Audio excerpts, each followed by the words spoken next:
François Fanon disait, je lutte dont je vis.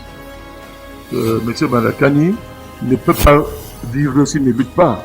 Mais l'homme qui est engagé dans les combats intègre dès le départ qu'il fera face à la plus féroce des adversités en fonction de la perspicacité et de la véracité de son combat.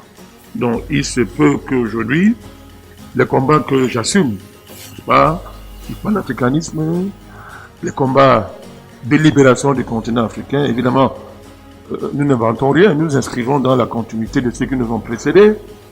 Aujourd'hui, quand vous attaquez le franc CFA, aujourd'hui, quand vous dénoncez l'homosexualité et les LGBT, qui sont devenus aujourd'hui une norme mondiale, quand vous dénoncez les dérivés du clergé, n'est-ce pas, établis, pour ne pas citer, par exemple, l'Église catholique en Afrique, quand vous dénoncez l'endocorona, c'est-à-dire le nègre qui maltraite son frère et qui en fait une activité de vie, lorsque vous n'êtes pas dans des réseaux mafieux, vous n'êtes pas compromis, vous avez beaucoup d'ennemis. Donc, j'avais intégré ça dès le départ, j'ai appris à vivre avec ça. J'ai appris aussi à ma famille à vivre avec ça.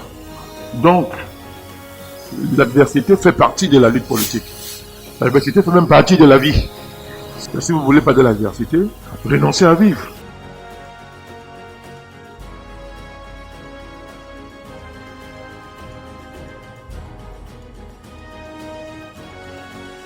Oumniobé, pour moi c'est le plus grand, qui est un pionnier dans le patriotisme camerounais.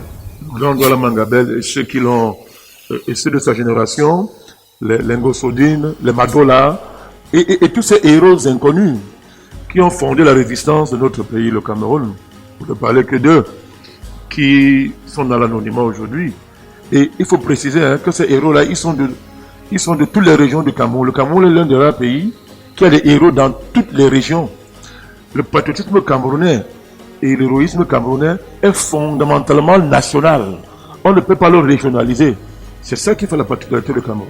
Donc quand je convoque Douala Mangabel, Martin Paul Samba, Lengosodine et les autres, par exemple dans la région anglophone, de Safa, il y a beaucoup de héros là-bas, depuis l'époque de l'Allemagne. Beaucoup de héros. Des chefs qui ont donné leur vie parce qu'ils ne voulaient pas la soumission. Ils refusaient de baisser la culotte, de plier les chines devant le mal, devant l'abjection colonialiste, impérialiste. Donc, Oumniobé pour nous est celui qui a assumé ça, n'est-ce pas, en dernière instance, au niveau, on peut dire, le plus plein, parce que quand Oumniobé émerge dans l'histoire, la nation camerounaise, on peut dire, est déjà constituée. On parle du Cameroun, on parle du patriotisme camerounais. Oumniobé va assumer ça au niveau mondial, devant les instances internationales. Il va assumer ça de façon magistrale.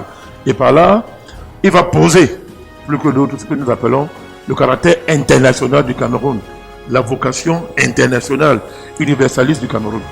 Avant lui, Mangabel l'a fait, les chefs Douala l'ont fait dans le fameux traité Germano-Douala, qui est un chef-d'œuvre sur le plan géopolitique et sur le plan géojuridique, qui devrait inspirer, si on avait des juristes dignes de ce nom, ces derniers, pour changer le droit international en démontrant le caractère avant-gardiste de la position de nos héros déjà à l'époque, qui déjà inventaient les concepts de co-souveraineté.